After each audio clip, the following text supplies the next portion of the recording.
Hello बच्चा party. तो आज हम लोग पढ़ेंगे मोल कॉन्सेप्ट का एक टॉपिक नॉर्मलिटी। ठीक है ना।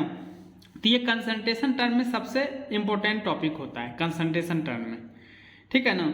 जैसे मोलारिटी, मोलालिटी, नॉर्मलिटी ये सब पढ़ते हो, percentage weight by weight, percentage weight by volume, ppm. तो सब में इंपॉर्टेंट ये है नॉर्मलिटी। ठीक है ना।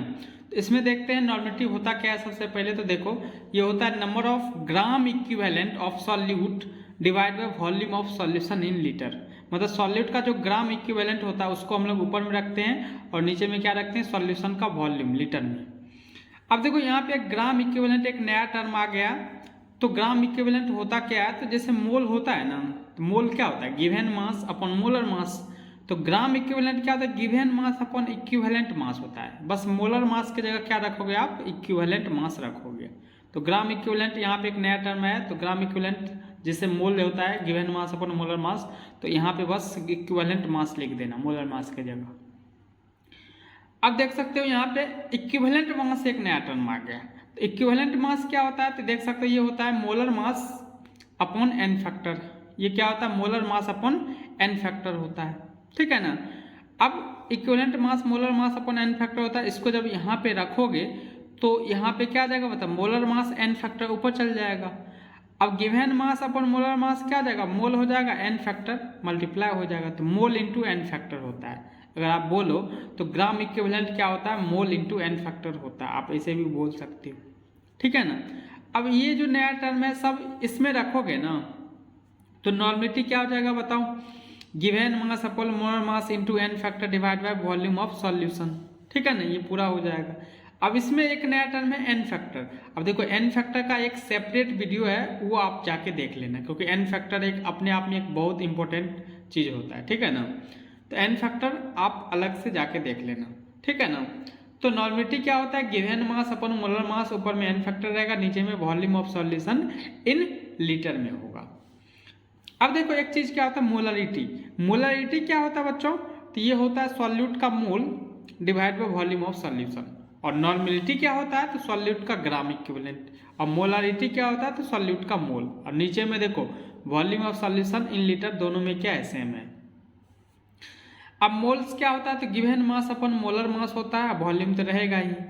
अब ये चीज यहाँ पे जब देखोगे ना, तो given mass upon molar mass into volume of solution, यहाँ पे भी वही है, given mass upon molar mass into volume of solution. तो ये पूरे को जब यहाँ पे रखोगे तो एक तरह से मोलारिटी हो गया ना, बस एन फैक्टर बच जाएगा। तो जो नॉर्मलिटी का फॉर्मूला होता है वो क्या होता है, मोलारिटी इंटू एन फैक्टर होता है। तो ये भी इंपॉर्टेंट फॉर्मूला है, देख सकते हो VVI में यहाँ लिखा हूँ। तो नॉर्मलिटी क्या होता है, मोलारिटी इंटू एन फैक्टर होता है। ठीक है ना। तो नॉर्मलिटी को डिनोट किससे करते हैं, कैपिटल एन से डिनोट करते हैं। ठीक है ना, ये भी ध्यान रखना आप। अब इस पे क्वेश्चन करते हैं। तो क्वेश्चन देख सकते हो बच्चों यहाँ पे,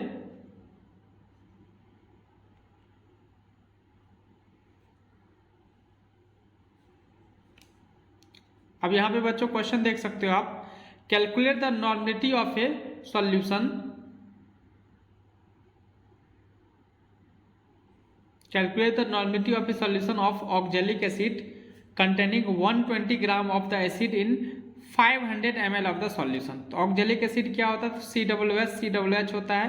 इसका जब मोलर मास आप निकालोगे ना, तो ये होता है 90 ग्राम। 24 कार्बन का हो जाएगा और 4 ऑक्सीजन है तो उसका 64, 2 हाइड्रोजन है तो उसका 2 हो जाएगा। तो इसका 90 ग्राम क्या आता है बताओ, मोलर मास आता है।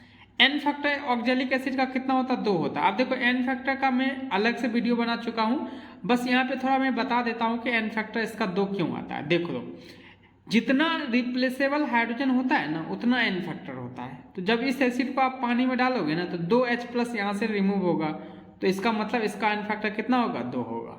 ठीक है। तो एन फैक्टर कितना है, 2 है। मोलर मास कितना है, 90 ग्राम है।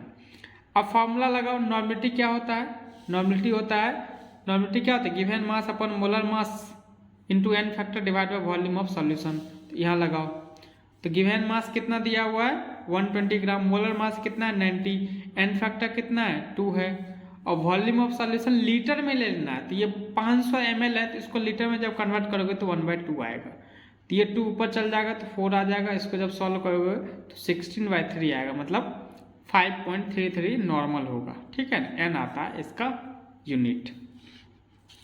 अब एक और क्वेश्चन देख सकते हो बच्चों यहाँ पे, the normality of 0.3 molar sulphuric acid H2SO4 होता है, इसका एन फैक्टर कितना होता है? 2 होता है, क्योंकि 2H+ यहाँ पे रिप्लेसेबल है। तो नॉर्मेलिटी का एक मैंने फॉर्मूला बोला है, देखो मोलारिटी इंटू एन फैक्टर। तो मोलारिटी इसमें दिया हुआ है, देख सकते हो मोलारिटी इसमें दिया हुआ है। तो मोलारिटी है 0.3, एन फैक्टर कितना होगा? 2, तो ये कितना आ जाएगा? 0.6 नॉर्मल आ जाएगा। तो इस तरीके से आप बना सकते हो। तो इसमें देखो नॉर्मेलिटी में सबसे जो इम्पोर्टेंट पार्ट होता है वो क्या होता है? N factor. तो एन फैक्टर का मैं अलग से वीडियो बनाया, उसको जाके प्लीज़ देख ही लेना, ठीक है ना। चलो, थैंक यू सभी बच्चों को।